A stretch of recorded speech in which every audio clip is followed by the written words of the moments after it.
Damas y caballeros, moi buenos días, benvidos a un novo almorzo informativo, desayuno informativo do Fórum Europa Tribuna Galicia. Hoxe con dona Ana Pontón, portavoz nacional do Bloque Nacionalista Galego e voceira do Grupo Parlamentario do BNG no Parlamento de Galicia. Vai ser presentada de seguido por dona Goretti San Martín Rei, vicepresidenta da Deputación da Coruña. Nos acompaña tamén na mesa don Fulgencio Represa, xefe de instalacións de Audasa. Lembrolles que teñen a súa disposición as cartulinas para realizar as súas preguntas, dudas ou suxerencias a Ana Pontón, que posteriormente tras a conferencia lle trasladaremos. Ten a palabra dona Goretti San Martín Rei, vicepresidenta da Deputación da Coruña.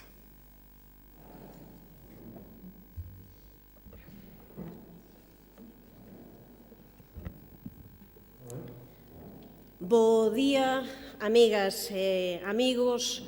Obrigada por asistirdes a este acto e tamén obrigada, como non podía ser de outra maneira, por facelo posible a organización.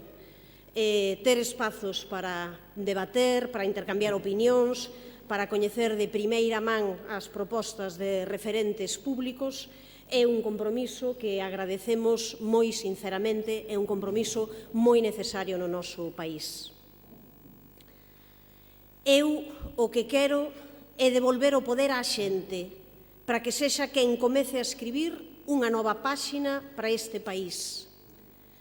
Posiblemente a moitas das persoas que hoxe estades aquí vos soa esta frase. Era a frase que comezaba un vídeo que se chamaba Un día con Ana, que seguramente moitas e moitos de vós tedes na memoria. Un vídeo que presentamos na campaña electoral en que ela encabezaba a lista do Bloque Nacionalista Galego pola Coruña para as eleccións ao Parlamento Galego. Realmente foi hai nada, en 2016, mais moitas persoas, estou segura de que partillades esta sensación, parécenos de que xa transcorreu moitísimo tempo despois de tantas vivencias, de tantas intensidades neste mundo de vertixe. Mais era daquela a primeira vez que o BNG concorría a uns comicios con Ana Pontón como voceira, era tamén a primeira vez que o BNG tiña como líder unha muller.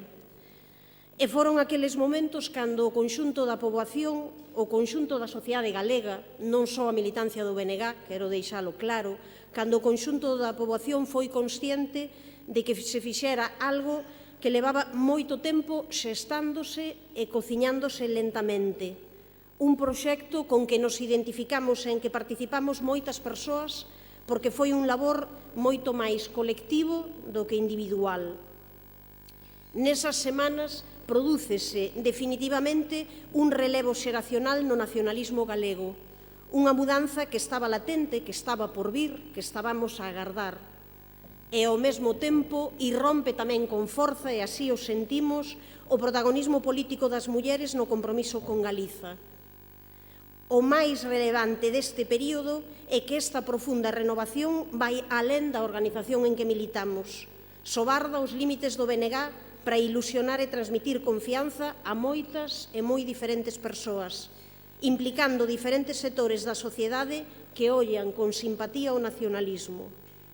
Con este relevo xeracional en chave feminista, sen dúbida, porque Ana procede dunha xenealoxía de mulleres fortes no persoal e no político, xorde outra maneira de expresar a alternativa nacionalista para o noso país, cun sorriso, coa man tendida neses cartéis tan comentados, con fortes conviccións e inmensa capacidade de traballo e de liderado.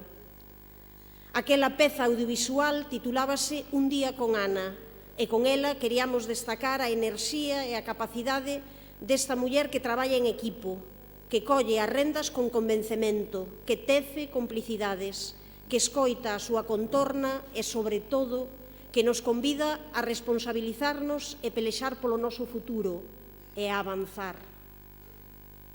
E se o Xío Noboneira podía dicir aquilo de que estou en Compostela vendo nevar no Courel, a Sarriá Ana Pontón ben pode tamén ver todo o mundo desde a capital de Galiza, como esa muller compostelá que a Bofé tamén se sente, como esa muller que a podemos atopar facilmente calquera día, pois no cinema, camiñando ou andando en bicicleta polas rúas deste seu concello, deste noso concello. Ana Pontón coñece perfectamente como respira o BNG, porque case me atrevería a dicir que naceu con el. Tiña tan só 5 anos cando na Coruña nacía unha organización a que ela se sumaría con 17 anos, primeiro dentro desa Galiza nova que tanto a marcou e que tantas esperanzas nos dá. E despois, cunha militancia intensa nos seus estudos universitarios en Santiago, nesta cidade, cando se licenciou en Ciencias Políticas, unha titulación que, sen dúbida, foi de axuda para desenvolver unha intensa traxectoria formando parte do grupo do BNG no Parlamento galego, cun labor constante e recoñecido na defensa dos intereses galegos. O seu coñecemento do país é dunha gran solidez, mais na forma de entender a política que ela ten, coa razón e tamén co corazón, Ana Pontón foxe das teorías moitas veces para explicar con clareza, nas súas palabras, que a política sen ética e sen principios é como unha casca baleira, que pode flotar, mais que non ten nada dentro.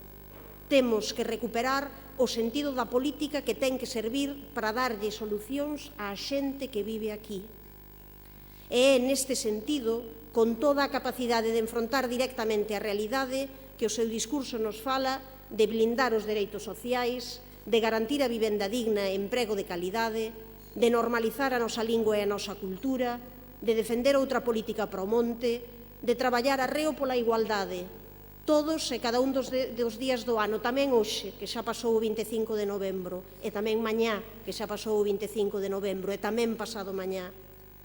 Fálanos, en definitiva, de construir un presente para este país, con toda a xente que vive aquí, mais tamén con toda a xente que tivo que marchar. Ana Pontón escribe día a día o presente de Galiza. A única maneira, xustamente, de escribir o futuro é desde esa ollada crítica e transformadora do presente. E demostra cada día que en tempos de tanto discurso baleiro, de tanta impostura, de tanto exercicio de retórica e de hipocrisía, na política tamén hai honestidade, que existe outra maneira de facer as cousas, tendendo pontes, con conviccións firmes, acreditando en que en cada persoa e sumando cada iniciativa nun proxecto colectivo con orgullo do propio. Deixo-vos, pois, xa cunha muller que non soña, senón que construe día a día un país mellor, un país soberano, un país dono de sí. Iso é o que queremos, iso é no que acreditamos, iso é no que acredita Ana Pontón. Obrigada.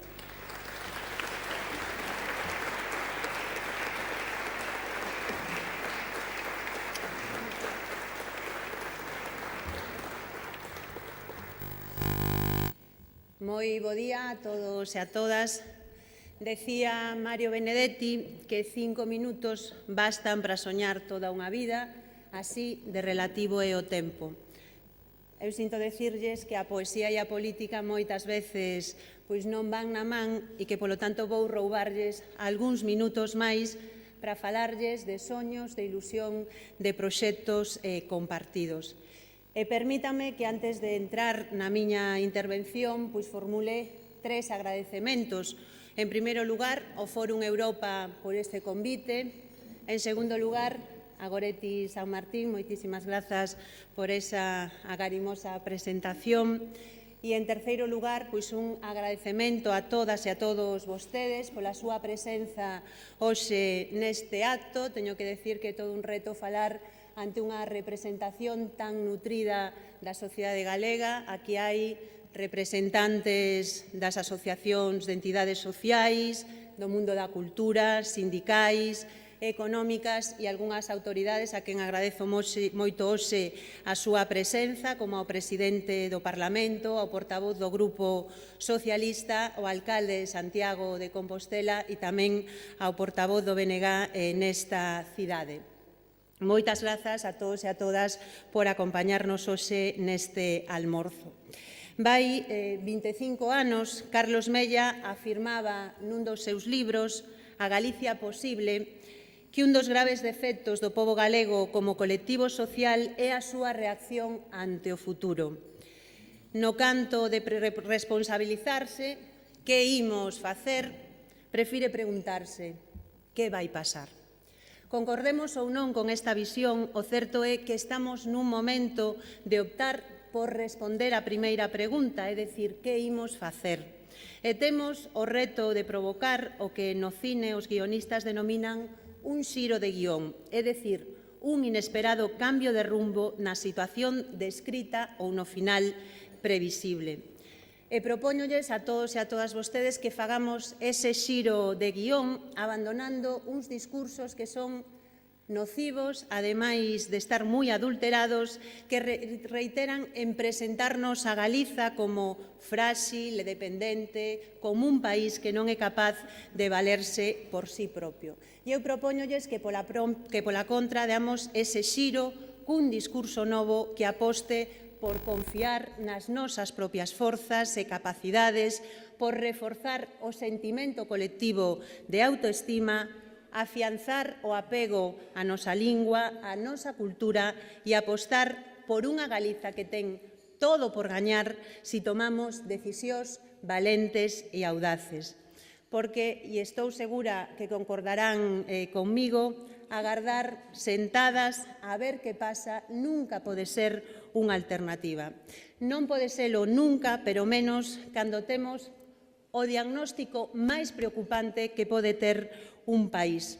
Ver as súas xeracións máis novas sen esperanza e asumindo que van vivir peor que as xeracións das súas nais e de seus pais. E, honestamente, creo que non hai ningún diagnóstico máis demoledor para un goberno que a desesperanza nos ollos da súa mocidade. En todo caso, quen me coñecen saben que eu sou moi optimista, entón creo que temos que ser conscientes de que hai unha boa noticia, e a boa nova é que este marco pode mudar. E hai dous ingredientes que son fundamentais para producir este cambio: confianza e unidade na defensa de Galiza. Ese foi o espírito da xeración 2 das Irmandades da Fala do Partido Galeguista. Ese é o espírito que tamén move a quen nos consideramos herdeiras desta corrente de pensamento actualizada e modernizada, porque o que é evidente e cada día máis é que se hai algunha nación no Estado que necesita o nacionalismo, que necesita unha forza política propia, esa é Galiza. E para min, ser nacionalista é a mellor maneira de abrirnos ao mundo, de conectar desde nós coas correntes de pensamento contemporáneas e defender un marco de relación de igualdade entre todos os povos e todas as nacións. E quixera entrar no fondo da cuestión a través dunha pregunta. Cal é a situación actual de Galiza e que futuro nos espera? Como xa lles dixen, como cidadá galega teño plena confianza nas posibilidades de Galiza, pero isto, como amor, non é unha confianza cega. Non me impide ver que temos moitos e graves problemas que ameazan o noso futuro. Problemas que están lastrando os nosos sectores productivos, que frean o desenvolvemento económico, que están creando precariedade, desigualdades sociais, que nos colocan a cola do Estado de Europa, pese a que somos un país rico e con talento. Pero de entre todos estes problemas que ameazan o noso futuro, o máis grave é o da irrelevancia política. E permítanme que insista, a irrelevancia política é o principal problema de Galiza. A gran ameaza para construir un país próspero cunha economía forte e competitiva, con emprego e salarios decentes, con servicios do século XXI e cunha lingua e cultura fortes e prósperas. Nada está sendo máis letal para Galicia que a irrelevancia política, consecuencia da subordinación a Madrid na que está instalado o señor Feijóo desde a súa chegada á presidencia da Xunta. Esa é, sen dúbida, a principal sinal de identidade de 10 anos de goberno de Feijóo, a súa subordinación a Rajoy e o proceso de recentralización impulsado polo Partido Popular é feito a costa dos intereses dos galegos e das galegas e tamén, por suposto, a costa dos intereses do tecido empresarial do país. E esa subordinación faille perder peso a Galiza, anúlanos como unha nación con consecuencias nefastas en termos políticos, económicos e sociais. Vexamos algunhas das elevadas facturas que temos que pagar pola irrelevancia política. En materia de infraestructuras, non vou estenderme no que é obvio. As infraestructuras son básicas para ter unha economía competitiva, capaz de xerar emprego e riqueza, oportunidades de negocio e dar un mellor nivel de vida á sociedade. Pois ben, nesta década de subordinación do presidente da Xunta non temos conseguido absolutamente nada. O que estamos é sumando discriminacións. A AP9 ocupa os primeiros postos das vías máis caras do Estado cunha peaxe que son unha auténtica estafa legalizada nun país que, hai que lembrar, ten os salarios a cola. A proposta do BNG, o Parlamento de Galiza aprobou por unanimidade unha lei para solicitar a transferencia da AP9 como un primeiro paso para acabar con esta situación. A resposta do Goberno central, todos e todas a coñecen, vetar a transferencia sin nin tan siquiera permitir o debate dunha lei que aprobamos no Parlamento e, en paralelo, o que temos é o anuncio de que o Goberno central vai rescatar con recursos que tamén saen dos petos dos galegos e das galegas as radiais madrileñas, 4.000 millóns de euros que tamén imos financiar desde aquí e que o que temos para este país son peaxes máis altas pro ano que ven. Como respondeu o presidente da Xunta ante esta situación? Culpabilizar aos demais e xustificar a Rajoy. E eu deixolles unha pregunta aquí para que vostedes reflexionen. Pensen que pasaría se a señora Cristina Cifuentes lle comunicaran que hai 0 euros para rescatar as radiais madrileñas, pero que pola contra temos 4.000 millóns de euros para rescatar a AP9. Estou convencida que a resposta sería moi distinta. Pero falemos tamén de outro asunto que é importante para o país, como é a alta velocidade. Madrid e outros territorios veñen de celebrar o 25 aniversario do AVE con todas as vantaxes que isto implica. Pola contra, desde Galiza, o único que temos que celebrar son 25 anos de atrasos e incumprimentos, e mesmo están nos poñendo sobre a mesa conexións de segunda nalgúns tramos. A primeira viaxe en AVE foi o 21 de abril de 1992 entre Madrid e Sevilla, un traxecto de 471 kilómetros. Hoxe, 25 anos despois, hai nada máis e nada menos que 3.240 kilómetros de AVE operativos do Estado. Ningún en Galiza. Pola contra, o que temos é o enésimo aprazamento da chegada do AVE, non da liña principal, en teoría, pro ano 2019. Como respondeu o presidente da Xunta? Silencio, xustificar sempre a Rajoy. Pero temos outro exemplo moito máis recente, o corredor atlántico de mercadorías. Este corredor, como saben, está a deseñarse para que sí ou sí transcorra por Madrid e vai deixar fora o noso país. Seguramente a ninguén se lle ocorrería que o corredor mediterráneo pasase por Madrid e non por Barcelona, pero sí se atreven a deseñar un corredor atlántico deixando fora a Galiza, facendo que chegue a Lisboa por Madrid. Galiza queda excluída da rede transeuropea de transportes polo menos até o ano 2027, co que implica de perda de investimentos e de tempo na modernización da rede ferroviaria galega. En cambio, o corredor mediterráneo entra no presente período de execución deste macroplan de infraestructuras europeas. Resposta do presidente da Xunta: declaracións en prensas, pero sin ningunha medida efectiva de presión para acabar con esta discriminación. Pero non é o único problema que temos no ferrocarril, porque efectivamente temos unha rede que fora do que o eixo atlántico é unha rede obsoleta, que en moitos casos ten exactamente a mesma liña que cando se inaugurou hai 100 anos e non vemos nin prazos, nin compromiso, nin orzamentos reais para a modernización do noso ferrocarril. Pero permítanme que siga relatando algunhas das consecuencias da irrelevancia política a que Feijóo ten conducido a Galiza. Somos un país exportador excedentario de enerxía, de tal maneira que o 40% do que producimos se utiliza na exportación. Sería lóxico, democrático, pensar que as familias e as empresas deste país se beneficiasen desta riqueza cun menor custe da factura eléctrica. Pois nesto, tampouco. Por a contra, o que vemos é como se incrementa a pobreza enerxética e mesmo temos empresas das que dependen un número moi importante de postos de traballo no noso país que ameazaron no pasado con pechar e que neste momento xa están dicindo que os custes da electricidade están provocando que teñan destrucción de emprego, como é o caso de Alcoa na Coruña.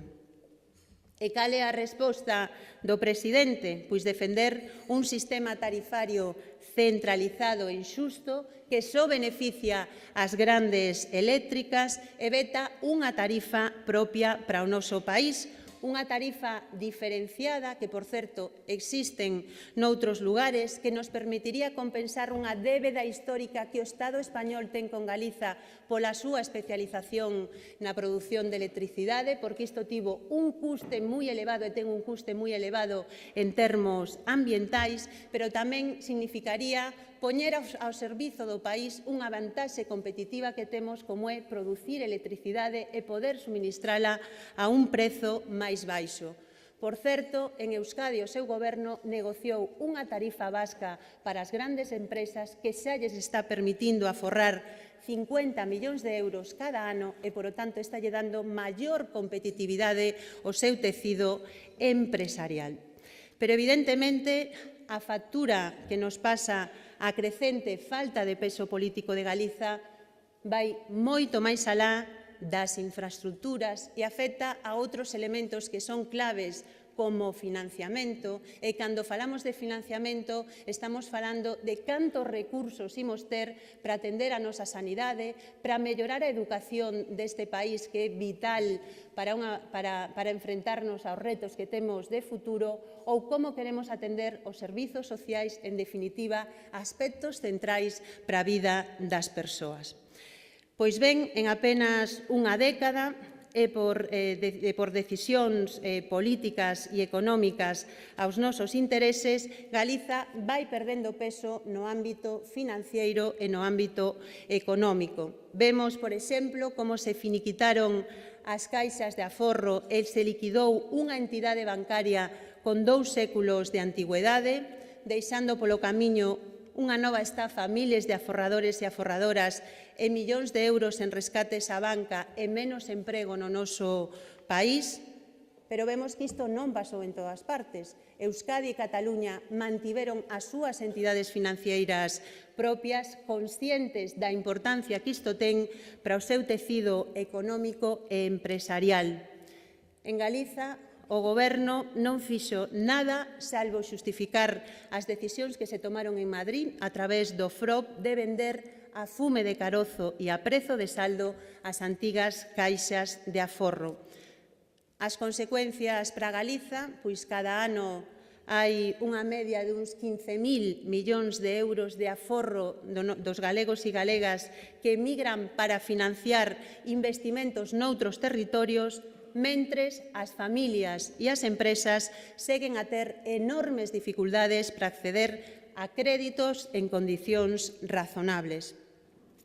Desde o BNG temos moi claro que contar con entidades financeiras propias é un aspecto nuclear para calquer economía, é a vitamina que nutre o crecemento económico e, por iso, seguimos mantendo a man tendida para desenvolver unha estrategia que nos permita recuperar un sistema financiero propio, empezando desde xa transformando o IGAPE nun Instituto Galego de Crédito e Investimento que culmine coa creación dunha banca pública galega. Precisamos esa banca para xestionar o noso aforro desde o propio país e con visión de país. Apoio financeiro non só ás grandes proxectos, sino tamén ás persoas autónomas, emprendedoras, ás microempresas de economía social. Se o Banco Central Europeo concede créditos millonarios a tipos baixos a outros bancos, por que non podemos usar o aforro dos galegos e das galegas para facer o mesmo con proxectos empresariais en Galiza? Pero, como xa lles decía, neste momento estamos en pleno debate dun novo modelo de financiamento para o país, un debate que volveu a aparecer publicamente por actualización do cupo vasco, que nos demostra que os temas de financiamento pesa moito a política. O resultado foi o resultado dunha negociación entre o Goberno de Euskadi e o Estado, por certo, nunha relación bilateral que xa nos gustaría ter no noso país. Pero, en fin, ninguén nos vai regalar nada e, se queremos que nos respeten como país, temos que exercer como tal. E isto é xusto, e lamento ter que dicilo, o contrario do que está facendo neste momento o presidente da Xunta, que neste tema, no tema do financiamento, parece que está máis empeñado en facerlle seguidismo a Albert Rivera e ao neocentralismo recalcitrante que en dar un debate que nos permita ter un financiamento xusto para o noso país. Temos un modelo de financiamento que se aprobou no ano 2009, que, por certo, asinou o goberno que temos na actualidade e que é un sistema discriminatorio, un sistema injusto e que non nos dá unha financiación adecuada para as competencias que neste momento xestiona Galiza. Nos insistimos en que ninguén nos está regalando nada. Os galegos e as galegas pagamos máis impostos dos que estamos recibindo a través do sistema de financiamento. En concreto, se collemos os últimos datos oficiais, o Estado recaudou no noso país máis de 11.000 millóns de euros, mentres que nese ano 2014 só transferiu a Galiza a través do sistema de financiamento 7.000 millóns de euros. Si tomáramos como referencia os criterios que se aplican en Euskadi para calcular o cupo, que son criterios que teñen en conta o PIB e a poboación, veríamos como a achega de termos un sistema de concerto económico, a achega que faría Galiza ao Estado para o financiamento das competencias que este ten, sería de 630 millóns de euros. É dicir, que queda un salto superior aos 3.400 millóns de euros para mellorar o financiamento e os recursos a disposición de Galiza. Pero neste tema, o que xa nos parece máis preocupante é que a Xunta de Galiza non teña absolutamente ningunha posición. Non hai ningún só documento oficial que entrara no Parlamento onde se detalle cal é a proposta que ten o Goberno galego nun tema tan importante. Nós, desde logo, creemos que isto é unha cuestión clave para o futuro e que quizáis o que temos que poñer na mesa é se a parte coa que se está quedando o Estado para financiar as súas competencias non será a parte que está sobrefinanciada e por eso o Estado non ten claridade nas relacións que ten con Galiza nin con outros territorios. Pero falemos de outros aspectos, de outras facturas que tamén está pagando o noso país pola irrelevancia política e, neste caso, en materia de autogoberno. Fíxense, ao longo da última década, 10 anos, en Galiza non tivemos ningunha soa nova transferencia, nada que permita mellorar os nosos sectores productivos, nada para mellorar a situación dos nosos sectores pesqueiros, que sempre están sufrindo repartos inxustos de cuotas, nada para que a xestión das nosas rías se faga de maneira integral desde aquí. 15 anos despois do Prestige, as decisións en materia de seguridade e loita contra a contaminación mariña seguen tomándose en Madrid. Nada conseguimos tampouco para acabar con unha situación absolutamente injusta como que os nosos produtores de leite soporten o prezo máis baixo do Estado, nada para que a política comercial e a xestión dos estaleiros públicos se leve desde Galiza, nada para que o control dos aeroportos ou portos de interese xeral se decida aquí. E isto é, efectivamente, un balanzo demoledor. Vemos, en definitiva, que o que temos nestes anos como consecuencia da irrelevancia política é que Galiza non avanza Por a contra, temos veto á transferencia da P9 mentre suben as peaxes, liquidación do noso sistema financiero, retrasos no AVE, recortes nos servizos públicos, máis precariedade, emigración juvenil e cero avances en autogoberno. Estas son as consecuencias de poñer os intereses de Galiza por detrás dos intereses do PP e da súa política recentralizadora, a que se suma a involución democrática de recortes de dereitos e liberdades que estamos vivindo nos últimos meses. E pensamos que é moi urxente correxir esta situación porque nos estamos xogando o futuro. Xogámonos avanzar ou retroceder. Xogámonos mesmo perder o estatus político de nacionalidade histórica cando deberíamos de estar loitando polo recoñecemento pleno de Galiza como nación. Estamos vivindo un momento político excepcional de claro cuestionamento do réxime do 78, un marco delimitado pola Constitución e polo Estatuto que a todas luces non foron capaces de solucionar os problemas estruturais que hoxe sigue tendo a sociedade galega. Ao contrario, vemos como mesmo nestes últimos anos está contribuindo a agudizalos, con menos poder político e con outras síntomas desde o punto de vista social que son alarmantes como a emigración juvenil, o abandono e o deterioro do medio rural, o agudizado envellecemento da poboación ou un incremento das desigualdades. En este contexto temos dúas alternativas.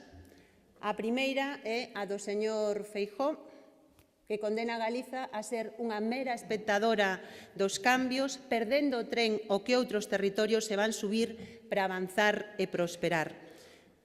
Ou temos tamén a alternativa que defendemos desde o BNG, que pasa por converter en Galiza a protagonista dun momento histórico decisivo para evitar perder posicións políticas, económicas e sociais.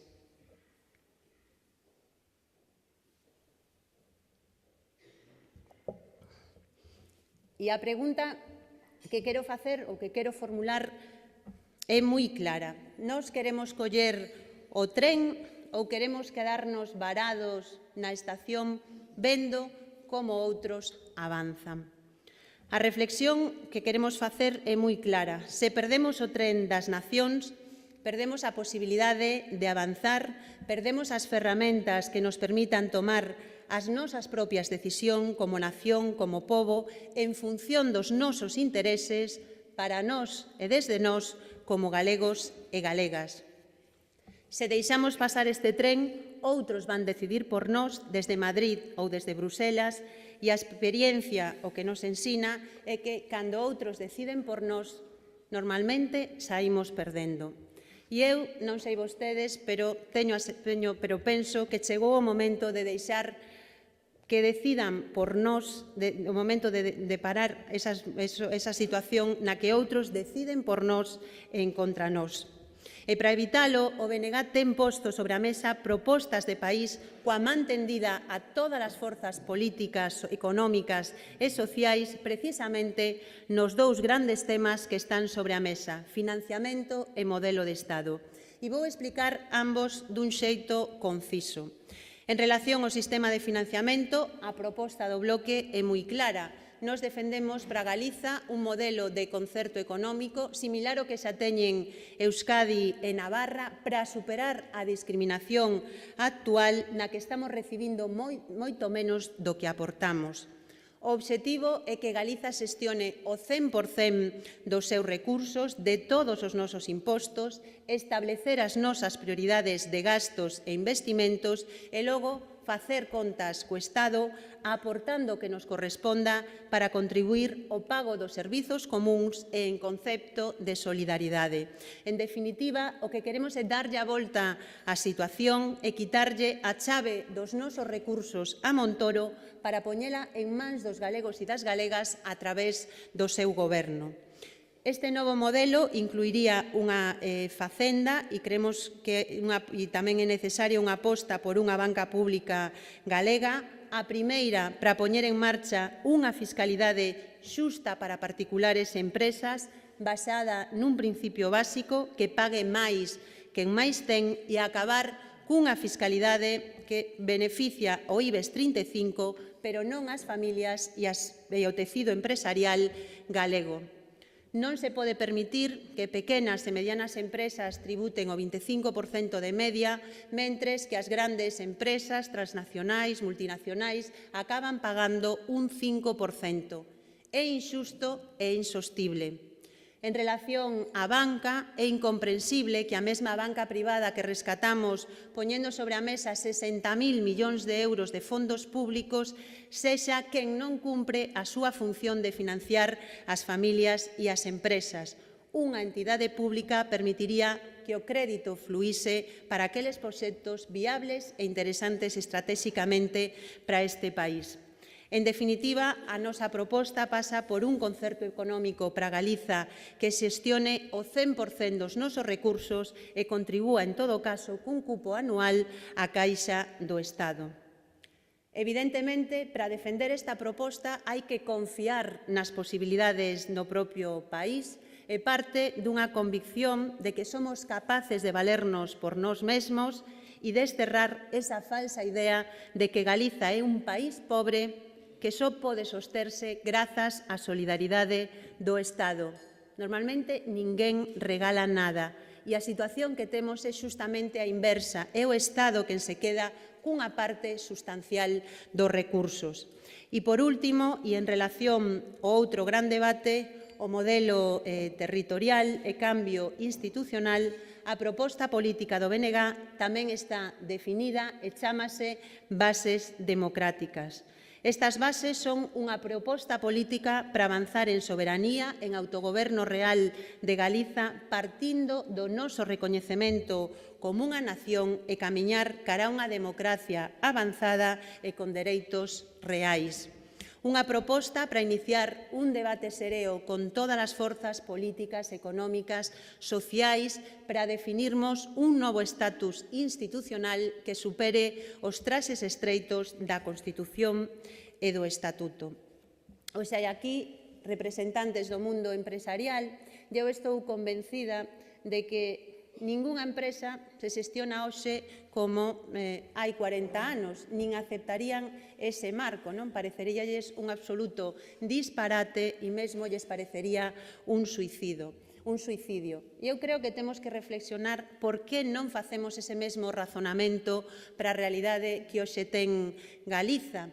E moito máis tendo en conta que a maioría das persoas non só que hoxe estamos aquí, sino que vivimos neste país, non tuvemos a oportunidade para decidir se nos parecía ben ou mal esa Constitución ou ese Estatuto. E eu o que penso é que as xeracións que nacemos despois, políticamente, non vitalmente, que nacemos despois dese momento histórico, non podemos estar lastrados polas decisións que os nosos pais e as nosas avoas tomaron no pasado. Polo tanto, esta é unha proposta que pretende ser un punto de partida para darlle a Galiza todas as ferramentas propias dunha nación para avanzar e para construir un país con futuro no que ninguén quede atrás. E remato, xa se mo permiten, cunha reflexión que é unha reflexión un pouco máis persoal. Se me preguntaran, que non sei se alguén o fixo nas preguntas, por que estou aquí detrás deste atril e representando a unha forza política como o BNG, pois eu tería que responderlles que por dúas razóns fundamentais. A primeira é porque teño a firme convicción de que Galiza é un gran país, onde non sempre a historia nos tratou ben, pero que iso non pode evitar que corrixamos os erros do pasado, e estou absolutamente convencida que temos moitísimo que gañar se rompemos co centralismo e apostamos por confiar nas nosas propias posibilidades. E a segunda é porque, en xeral, eu creo que na vida sempre é moito mellor que decidamos nós, no personal, evidentemente, que decidan outros cales son as decisións que nos van a marcar no futuro. E esta realmente é unha lección que eu teño moi marcada na miña vida porque ten que ver coa miña infancia. E na miña infancia houve unha muller que me decía o Goretti na súa presentación que me influiu moito, que era unha muller labrega, unha muller que non tivo moitas oportunidades de poder estudar, que traballou moi duro toda a súa vida, pero que me valeu para ensinarme as cousas máis importantes que como persoas temos que saber.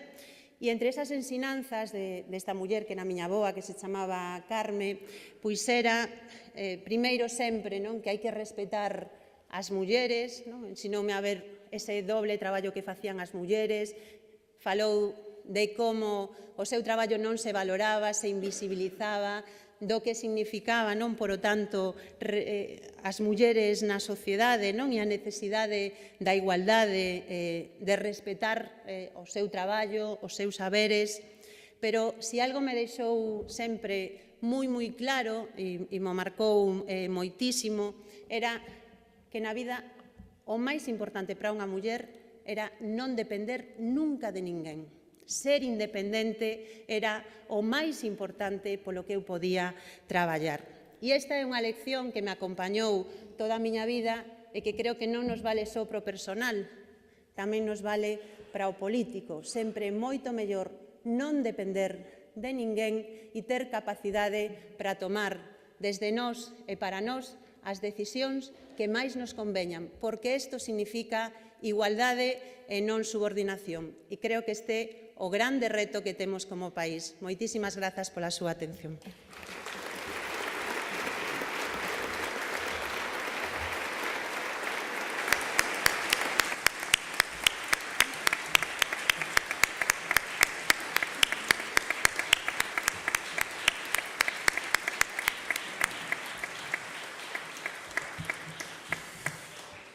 Moitísimas gracias, doña Ana Pontón. Temos moitísimas preguntas, co cal, home, eu non lle diría de xeito telegráfico, pero casi. Modo tuit. Bueno, tampouco para tanto, depende. É que temos moitísimas. Empezamos xa. Margarida Otero lle traslada o seguinte: a emigración da xente moza é un problema, de acordo, pero que pasa cos parados de longa duración que teñan máis de 45 anos?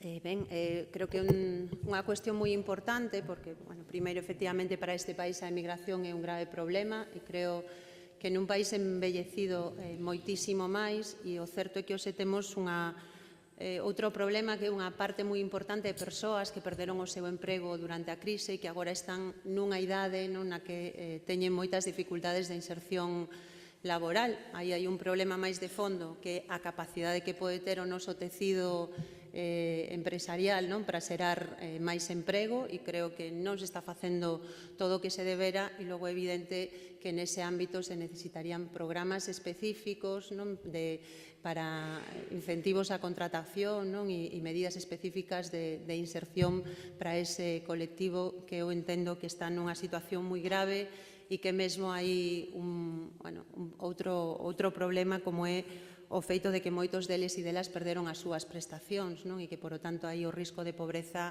aumenta e sí que creo que se necesitaría que desde o ámbito tanto de inserción laboral como de protección social medidas específicas para ese colectivo que, por certo, moitas delas son mulleres.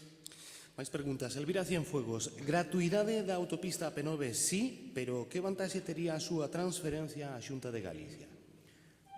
Eu creo que é evidente que se nós podemos tomar as decisións sobre a xestión da AP9 e sobre as peaxes, iso é unha vantaxe clarísima. Estou absolutamente convencida de que o feito de que as decisións sobre a AP9 se tomen en Madrid, onde parece que queda moito máis lonxe do noso país, sempre xogou contra Galiza, xogou históricamente, primeiro, cando o señor Aznar decidiu vender a prezo de saldo a AP9 cando estaban a punto de acabar as concesións. Segundo, porque logo o que se fixo foi durante todos estes anos incrementar dun xeito creo que desproporcionado as peaxes, non? E terceiro, que eso nos permitiría cambiar ese sistema e mesmo tomar as decisións sobre o propio rescate da AP9, que eu creo que é evidente que ten que estar sobre a mesa, porque este é unha vía que non só é fundamental desde o punto de vista da mobilidade, sino que tamén é un elemento importante para as nosas empresas, porque no fondo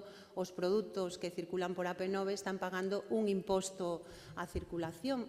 A diferencia é que ese imposto, en vez de ser para o Estado, realmente quen se queda é unha empresa privada que está repartindo un importante número de dividendos. Non? Eu creo que teremos que empezar a cuestionar que o Estado lle dé a unha concesionaria privada unha marxe de beneficio do 30%. Non creo que haxa moitas empresas neste país que teñan unha marxe de beneficio do 30%. E ese é o negocio que neste momento está garantíndolle o Estado a esta concesión e está o facendo, eu creo que dunha maneira abusiva. Por lo tanto, se non xestionáramos a AP9 desde aquí, aseguro vos que se dependerá de min non se quedaría sin sancións cada vez que hai atascos, poderíamos cambiar unha regulación que permite que non se teñan que abrir as barreiras desde logo poderíamos cambiar unha política tarifaria que é un auténtico abuso para as cidadáns e para os cidadáns deste país. Máis asuntos. Ana Miranda lle pregunta cal é a súa opinión do xiro que pode tomar a investigación do accidente do tren Albia, da traxedia de Angrois. Ben, pois nós neste momento temos a esperanza de que a xustiza faga o seu traballo. O que nos está demostrando a investigación xudicial é que hai responsabilidades políticas, responsabilidades que os dous grandes partidos do Estado, Partido Popular e Partido Socialista, estuveron evitando que durante estes anos se investigara. E eu, como saben todo o mundo, pois nos creemos que ante unha catástrofe desas características o peor que poden facer os responsables políticos é intentar ocultar o que pasou á cidadanía. Nos, desde logo, agardamos que esa investigación xudicial dea os seus froitos. Tamén agardamos que o Congreso dos Deputados faga o seu traballo e que esa comisión realmente sirva para algo e, como a propia Ana Miranda sabe moi ben, pois tamén porque ela é unha parte fundamental dese traballo, temos aberta unha vía no ámbito europeo e seguiremos tirando para que haxa xustiza, verdade e reparación, non só porque as vítimas dese accidente o merecen, sino porque este país necesita saber que pasou e, desde logo, a alternativa nunca pode ser a ocultación e o silencio que parece que é a norma no Estado español ante catástrofes desas características. Andrés Fernández lle pregunta que é máis importante para vostede, a chegada do AVE ou a modernización do tren dentro de Galicia? Ben, hai cousas nas que é mellor non ter que escoller, non? Entón, evidentemente, hai un deseño que está feito, nós teríamos feito un deseño distinto, pero en definitiva houve un deseño que se fixo sobre alta velocidade. Nós o único que decimos é que esa vía non ten que rematarse, que ten que facerse canto antes, que non se pode permitir esta discriminación con Galiza, pero é fundamental para nós a modernización interior do noso ferrocarril. Eu son de Sarria, vivo en Santiago de Compostela, é imposible poder ir en ferrocarril a Lugo ou chegar a Sarria tampouco, non? A pesar de que a vía do tren pasa a menos de 1000 metros da miña casa, non? E penso que isto é un déficit moi importante desde o punto de vista da modernización que transformaría a propia mobilidade de Galiza e, ademais, que sería un aspecto moi importante para frear o propio cambio climático. Non? Estamos vendo como as emisións por circulación son un dos causantes do cambio climático e, evidentemente, necesitaríase unha aposta real pola modernización do ferrocarril. Aquí teño que decir que a Xunta non está cumprindo o que di o propio estatuto, porque nós temos unhas competencias recoñecidas en materia ferroviaria. Mesmo chegamos a aprobar no Parlamento a creación dun ente público ferroviario e, se non me equivoco, gastáronse millóns de euros, ou por lo menos 2 millóns de euros, en estudios de viabilidades de trens de cercanía que nunca foron a ningún lugar e simplemente depende de que haxa vontade política para a modernización do ferrocarril e apostar por poñer en marcha servizos de cercanías e proximidades, por certo, como teñen en todas partes menos aquí. E non creo que os galegos e galegas tampouco teñamos que ser cidadáns de segunda nesta materia. Sei que é difícil, moi difícil, pero pregolle concisión porque Moi temos ben. un montón de preguntas. Señora Pontón, o BNG, outra máis, o BNG quere para Galicia o mesmo sistema de financiamento que ten Euskadi, pero non son realidades económicas moi diferentes. Pensa o que vale para o País Vasco vale tamén para Galicia? Ben, o que é evidente, eu creo que no debate sobre o financiamento é, primeiro, que hai que acabar sobre un mito que é reiterado e que penso que lle está facendo moito dano a este país, e é esa idea de que nós non financiamos os nosos servizos públicos e que realmente vivimos porque existe un Estado que nos financia a nosa sanidade, a nosa educación ou os nosos servizos públicos. Como se os cidadáns deste país, as empresas deste país, non estivéramos pagando os impostos. O segundo, que sería importante que houbera realmente unha claridade por parte da Administración en relación co que se recauda, porque claro, non só pagamos impostos ás persoas, tamén nos pagan as empresas, non? E o que vemos neste momento é que o Estado é o primeiro que está interesadísimo en que non coñezamos os datos reais da tributación no noso país. E non somos capaces de entender por qué. Porque sería, se a teoría da dependencia fora certa, sería o propio Estado o primeiro interesado en dar esas cifras e non desviar o debate ao debate das balanzas fiscais que todos e todas sabemos que representan outra realidade e que, ademais, que en función de quen as fai, en función dos criterios e das variables que se utilizan, acaban dando un resultado ou outro. E, por lo tanto, nós o que decimos é que, desde o punto de vista político, para nós é máis interesante ter capacidade para facer unha fiscalidade xusta, non? Un exemplo moi claro, non pode ser que os nosos montes en Mancomún tributen como empresas cando son entidades que teñen un carácter eminentemente social e é un síntoma da falta de axuste da fiscalidade do Estado á propia realidade de Galiza. Pero isto tamén nos permitiría, noutros ámbitos, axustar mellor a fiscalidade que temos.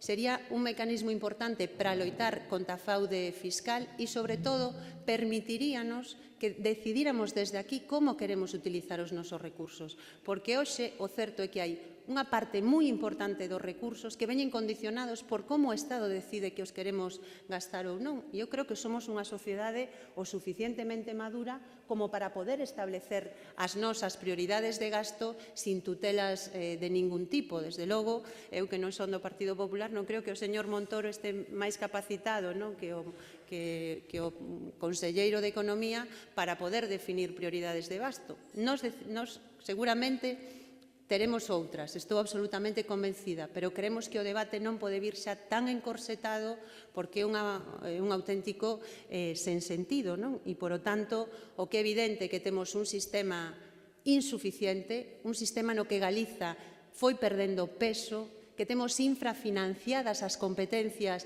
que neste momento ten o noso país e que o instrumento para poder enfrontar esta situación non é seguir coas mismas receitas de sempre, senón apostar con confianza no país porque xestionemos desde aquí os nosos impostos e estou convencida, e con isto remato, que nos iría mellor. E a min gustaríame, non, que os mismos partidos que están criticando o Partido Popular, o Partido Socialista e Ciudadanos, non, que ahora de repente se unen, non, para criticar a existencia do cupo en Galiza, que realmente nos explicaran por que defenden ese sistema en Euskadi e en Navarra e non lo negan os galegos e as galegas, porque evidentemente ese foi un elemento que en Euskadi e en Navarra foi central para poder enfrentar os retos que tiñan como país, e eu creo que estamos perdendo unha oportunidade histórica para avanzar nun tema tan importante como este.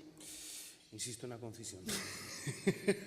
Bueno, non son poeta, xa o lo dixen ao principio. Pois pregolle que o intente, porque temos moitísimas. Xavier Portas, de traslada, falaba vostede dunha fiscalidade propia que pague máis o que máis ten. Significa iso que aposta por subir os impostos ás empresas? Ben, depende a que empresas, non? Eu dicía na miña intervención, ao final no Estado español hai unha fiscalidade que permite que as grandes fortunas, que as transnacionais, realmente casi non estén tributando, e creo que nos temos que crear un marco que permita que ese grande capital pues, tribute exactamente igual que están tributando pequenas e medianas empresas, e nós tamén, desde logo, creemos que desde o punto de vista da fiscalidade, porque así o din todos os estudos, temos a fiscalidade máis regresiva de toda Europa e que poderíamos axustalo en moitos ámbitos para poder facer, digamos, unha fiscalidade que fora máis xusta. Non? Desde logo, nós non teríamos un IVA cultural tan alto como existe na actualidade, non? Nin un IVA tan elevado en bens de primeira necesidade. Creo que xa só por iso sería un avance importante poder ter esta fiscalidade. Dende a Asociación de Enfermos de Crohn, colitis e ostomigados, dúas preguntas. A primeira, Xela Paz, nos di que actuacións poden facer para que os enfermos crónicos recuperen os medicamentos retirados do catálogo, que aparte de retiralos implicarán seus custes. Víctor, tamén da mesma asociación, por que o Servicio de Valoración de Discapacidade non ten acceso directo ao IANUS?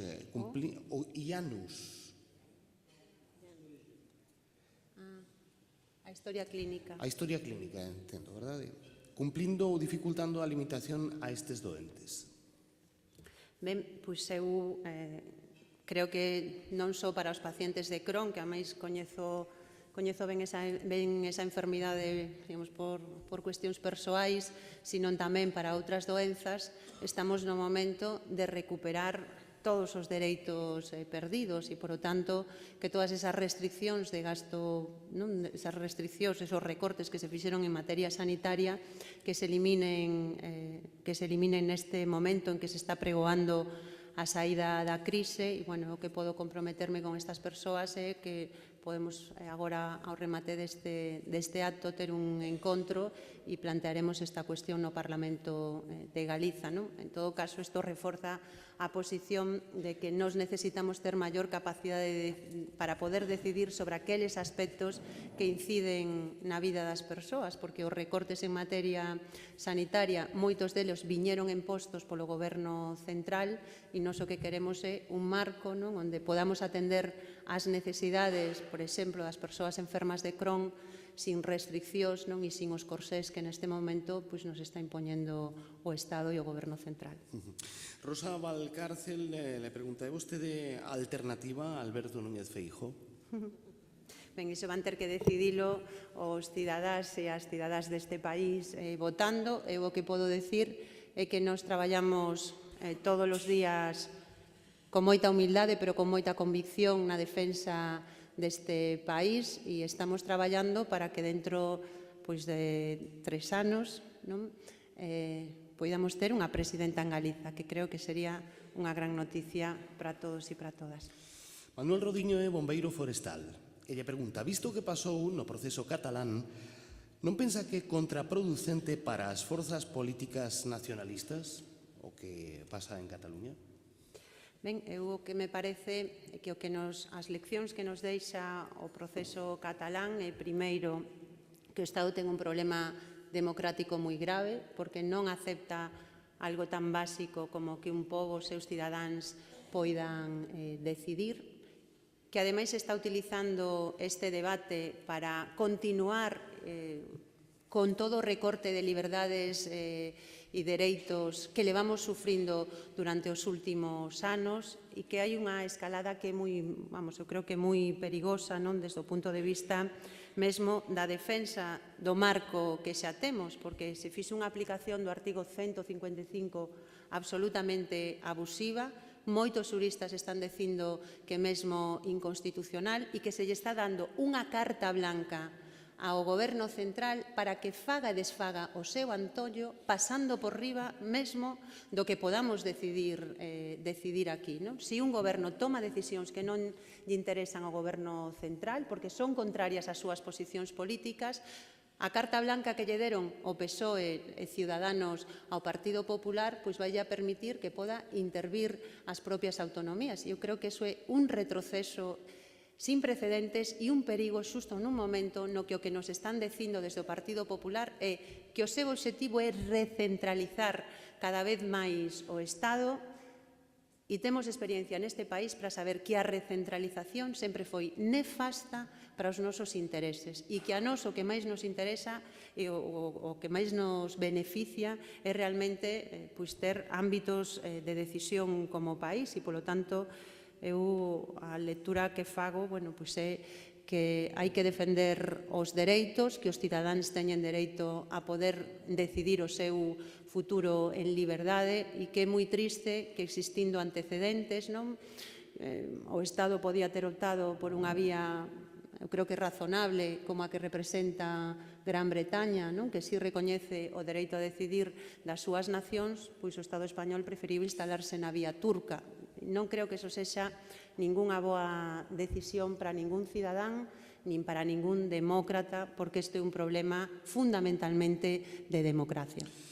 Segundo López, pregunta directa. Si usted pudiera tener los apoyos necesarios, ¿solicitaría la independencia de Galicia? Ben, eu penso que o máis importante, ou por lo menos o que nos debe de mover a todos e a todas cando estamos en política, pois é que realmente sexamos útiles para o noso país, que melloremos as condicións de vida da nosa xente. E nós, efectivamente, o que pensamos é que Galiza sufre un marco no que cada vez non só que teñamos unha irrelevancia política menor, sino que realmente non podemos tomar decisión sobre aqueles aspectos que son centrais para as nosas vidas, ben no ámbito económico, ben no ámbito social, ben no ámbito cultural. E, polo tanto, desde a defensa do dereito a decidir, o que queremos é poder decidir como galegos e como galegas, e como decía na miña intervención, eu creo que cando podemos decidirnos e evitar que outros decidan por nós, pois vai nos a ir moito mellor individual e colectivamente, e creo que non temos que ter medo a ser independentes, porque o peor que nos pode pasar é esta relación tan asimétrica que temos. Ao final vemos que hai un Estado que está tomando decisións contrarias aos nosos intereses e nunha relación con este país que non é de igualdade, é de subordinación e de dependencia. Eu creo que o problema político máis grave que temos é o da dependencia, que nos afecta no político, no económico, no social e que ten, eu creo que a súa visualización máis clara no deterioro que está sufrindo a lingua galega, e que levamos 10 anos onde o galego perdeu máis posicións que nos máis de 1000 anos de historia que ten unha lingua tan rica e tan importante. E se ante estes síntomas de alertas de un país que se esvae, pero non por obra e gracia divina, sino como froito de decisións políticas, nos temos que ser conscientes de que o futuro depende das decisións que tomemos hoxe e que está en xogo moito e que realmente ou damos ese xiro de guión do que eu falaba na miña intervención ou iremos vendo certas cousas que, tampouco xa vos digo que non son negativa, pero, en fin, que hai síntomas alarmantes desde o punto de vista económico, social e cultural do que está pasando no noso país, como para que teñamos que comulgar con esa tese de que todo é fantástico, maravilloso e que Galiza é unha Arcadia feliz. En fin. Nieves Rodríguez, da Asociación de Actores e Actrices de Galicia, di o seguinte: dado que o audiovisual é un sector estratégico nos países da contorna europea, ou mesmo noutras nacionalidades históricas do Estado, como que aquí se reduce a aposta institucional e orzamentaria e como, se aínda estamos a tempo, se pode cambiar esta dinámica. Non precisamos unha aposta clara e decidida polas industrias culturais. Ao mesmo tempo, Alfonso Zarauza, vou resumir estas dúas preguntas en unha porque prácticamente é a mesma, lle di, aspiramos a ter unha economía forte, pero non hai ningún país económicamente forte que non teña unha política cultural forte. É dicir, cal é a posición do BNG con respecto á cultura galega e ás políticas culturais galegas? Ben, eu, como un pouco se deixaba entrever na miña anterior resposta, creo que nos temos moitos problemas e que un síntoma do deterioro do país pode estar na lingua e pode estar no papel que ocupa a cultura e nomeadamente o audiovisual, que é creo que é un elemento fundamental de calquer cultura que queira estar no mundo. Nese sentido, para o audiovisual, eu creo que sería importante que tivéramos unha nova lei galega do audiovisual, que tomáramos notas de propostas que se teñen desenvolto noutros territorios. Por exemplo, en Cataluña teñen unha lei que permite, a través dun imposto que se crea nas telecomunicacións, financiar o cinema. Creo que é unha proposta a estudar para ter recursos non para o cinema e tamén para a cultura, que sería fundamental incrementar os recursos e que houbera unha aposta forte non por o talento no noso país. Tivemos unha experiencia no ano 2005-2009 durante a etapa na que gobernou o BNG, onde se demostrou que o audiovisual deste país tiña unha capacidade impresionante, non? E estamos vendo os froitos desa etapa, mesmo con recoñecementos de cineastas, como pode ser Oliver Laxe en Cannes, que hai moi poucos cineastas no Estado español que conseguiran fitos tan importantes, non? E temos, pois, hoxe unha grande capacitación, tanto técnica como artística, non só no audiovisual, sino noutras artes, nas artes escénicas, no cómic, no libro, en definitiva, que temos un sector forte que necesita un maior apoio público, porque evidentemente durante estes anos da crise houve uns recortes letais para a cultura, estamos falando de recortes de máis do 50%, e, por lo tanto, agora que acabou a crise, deberíamos de recuperar como mínimo eses investimentos e facer unha aposta seria como país pola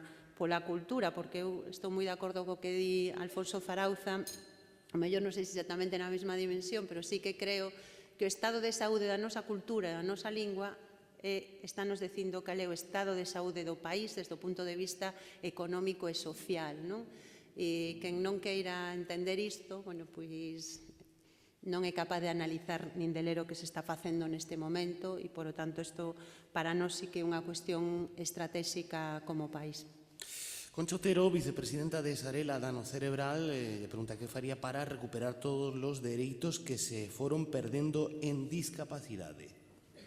Ben, eu aquí creo que hai moitísimas cuestións que xa non sei os que se perderon, sino os que nunca se executaron, non? Temos leis, por exemplo, de accesibilidade que non se cumpren, a pesar de que levan anos e anos promulgadas. Temos un problema moi grave, desde o meu punto de vista, co tema da dependencia, que foi unha lei que xerou unha expectativa social que logo non se acompañou desde o punto de vista orzamentario. E eu creo que é moi grave que teñamos en Galiza 17.000 persoas dependentes que teñen a prestación recoñecida e as que o goberno galego lles está dicindo que non as vai atender. E hai unha fórmula para poder atendelas, porque o Estado debelle 150 millóns de euros a Galiza porque non cumpliu coa súa parte de financiamento. E nós o que creemos é que hai que reclamarlles os recursos ao Estado porque é un dereito que teñen os cidadáns e as cidadás deste país que son dependentes, non? E, por o tanto, nos creemos que aí sí que merecería a pena facer un grande acordo de país e reclamar algo que é un dereito das persoas con dependencia e non simplemente pasar de todo, porque, claro, ao final tamén quen cubren esas carencias do Estado son as mulleres que gratuitamente, mayoritariamente e gratuitamente están atendendo as persoas dependentes e parece que eso ao goberno da Xunta e ao goberno central non lles preocupa ou non lles ocupa. Xavier Picón de CIGA Administración Pública lle pregunta: ante as normas tan inxustas e tan nefastas para o emprego como a chamada taxa de reposición de efectivos ou a regra de gasto, defendería o BNG en sumisión fronte a estas normas nas administracións públicas onde goberna?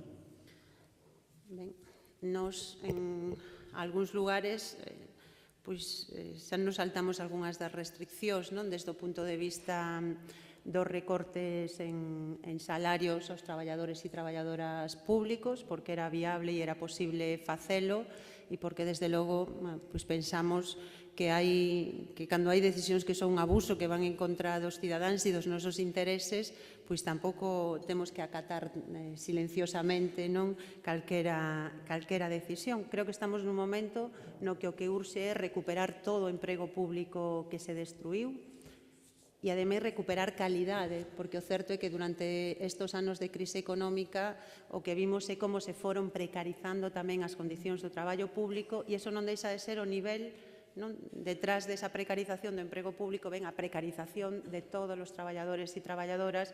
Eu creo que isto é unha cuestión pois, que nos debe de preocupar e aquí, pois, se saímos da crise, saíamos todos e todas. E, por lo tanto, tamén rescatemos e recuperemos emprego público, porque estamos falando de emprego na administración, estamos falando de emprego na sanidade, na educación, na atención a persoas dependentes ou con discapacidade, e o que non é lóxico é que teñamos un marco que mesmo impide que os concellos podan utilizar os seus superávits única e exclusivamente porque a única política é a do aforro, e isto acaba, eu creo que sendo moi custoso en termos sociais e tamén en termos económicos. Nos quedan pouquiñas preguntas, pero, bueno, agradezo ese esforzo a hora de condensar canto máis a resposta.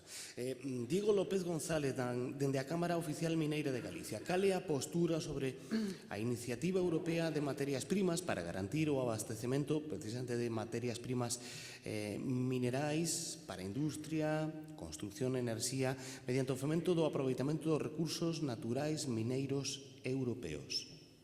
Ben, pois, eu teño que recoñecer que esta é unha pregunta moi concreta a respecto do sector mineiro. Nos, desde logo, o que pensamos é que o aproveitamento dos nosos recursos naturais e mineiros ten que facerse dunha maneira equilibrada, que ten que preponderar o interese social sobre o interese económico das empresas e que claramente o que non podemos permitir é que haxa proxectos que están esquilmando os nosos recursos naturais para que unha grande empresa normalmente de fora explote esos recursos e que aquí non quede nada máis que as consecuencias da minería que en moitos casos as coñecemos ben e, por lo tanto, nós o que defendemos é que a minería ten que ser un recurso temos que utilizar, pero que esa utilización ten que ser en función do propio interese e das propias necesidades do país e non para servir aos intereses das grandes transnacionais, como, por exemplo, agora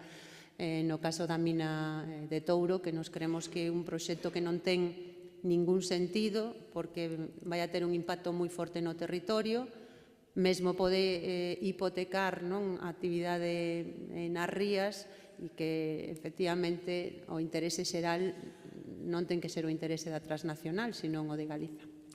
María Xosé Abuín, secretaria nacional de Ciga Saúde, quixera coñecer a súa opinión sobre o acordo do Ministerio de Facenda coa farmaindustria para que as comunidades autónomas gasten máis en medicamentos. Coida que este acordo vai formar parte da negociación do financiamento autonómico? Pois agardo que non. En todo caso, o que me parece que non ten ningún sentido é que os intereses da industria farmacéutica estén por riba dos intereses da saúde das persoas e que poda haber unha negociación na que se está condicionando o compro dunha cantidade de medicamentos a determinadas empresas para que unha comunidade autónoma poda recibir o financiamento que lle corresponde. Eu creo que isto é un auténtico abuso. Non sei se é legal ou non. Se é legal, creo que deberían de ilegalizalo, porque me parece unha auténtica barbaridade que este tipo de acordos se podan asinar e impoñerse a toda a sociedade. En fin, creo que a saúde ten que estar por riba dos intereses da industria farmacéutica, que, aínda que parece unha contradición, non o é. Xa nos quedan pouquiñas. As últimas preguntas. O prezo do solo industrial é moito máis caro que en Portugal. Cal é a resposta do Bloque ao respecto? Entendo que no trasfondo desta pregunta está a cuestión da deslocalización de empresas a Portugal, que efectivamente nos leva afectado moito e que o fai nun sector estratégico para Galiza, sobre todo no sur da provincia de Pontevedra, como é todo o sector da automoción. E eu penso que nos ten que preocupar que haxa moitas empresas no noso país que prefiran producir en Portugal que producir en Galiza e mesmo que movan as súas instalacións fora do noso país. E aí me parece que hai dous problemas, un que é o prezo do solo, e eu creo que aí non é só un problema do prezo, é un problema de que o solo ten que estar disponible con maior axilidade. Levamos 20 anos coa Plisán e sigue sendo unha zona con terra moreada pero que non crían nada máis que toxos, non? E logo temos outro problema derivado, eu creo que dos altos custes do solo empresarial, que creo que sin defender unha política de solo empresarial a prezo cero, porque creo que socialmente iso non o podemos defender, si teria que haber fórmulas que abarataran, non, ese prezo dese solo, ou mesmo que se vinculara o cobro do solo a que as empresas empecen a ter beneficios. Creo que hai moitas fórmulas que se poden utilizar e logo eu estou convencida tamén que nos temos que tomarnos moi en serio o que significa o sector da automoción como un sector estratégico para este país, que necesita realmente un plan estrutural que diversifique unha parte das empresas auxiliares da automoción e que faga unha aposta en serio porque creemos emprego digno no noso país e non que estemos mesmo exportando empresas, que é o que facemos neste momento, pero non porque exporten, sino porque as deslocalizamos. Manuel Domínguez Rial, lle pregunta, temos unha poboación envellecida, a emigración é unha das causas, que proposta ten o Bloque para garantizar o cobro das pensións? Ben, eu creo que a mellor garantía do cobro das pensións é salarios dignos e actividade económica, porque o que está claro é que o problema que ten o sistema de pensións non é que sexa inviable, non? Como desde os fondos privados nos intentan convencer, sino que o problema que temos neste momento é o deterioro que se produciu tan grande do mundo laboral e como se van reducindo as cotizacións, non? Eu creo que nese sentido a mellor maneira de garantilo é apostando por emprego digno e por salarios altos e porque todo o mundo cotice, non? Porque neste país temos unha economía sumersida moi forte e aí creo que a Inspección Laboral, non está actuando como debera. As dúas últimas preguntas. A primeira delas, Jorge Ongueira lle traslado o seguinte. Insistió mucho en las costas de perder peso ante Madrid. Piensa que el BNG aportaría más influencia a Galicia que el PP con mayoría absoluta?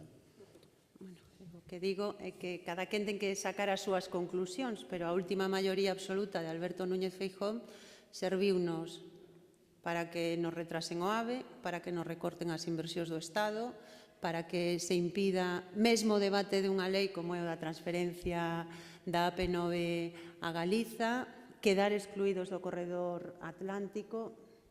Non sei cales son as boas noticias para este país. E o que penso é que para ter peso político hai que exercer como nación e non priorizar o partido sobre Galiza, que é o que está facendo neste momento o presidente da Xunta. E, polo tanto, unha forza política propia como BNG, sin ataduras a ningún partido estatal, con peso suficiente, apoiada polos cidadáns deste país, significaría un cambio de 180 grados para Galiza, pero un cambio a mellor.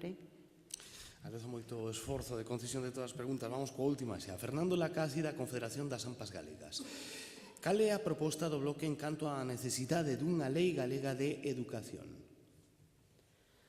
Pois nos entendemos que é fundamental que exista unha lei que regule o noso sistema educativo, porque temos moitas características que nos diferencian do resto do Estado, pero tamén porque iso era unha oportunidade para mellorar a calidade educativa e para apostar realmente por un ensino que, vou a dicilo así, nos aprenda a pensar e non a obedecer.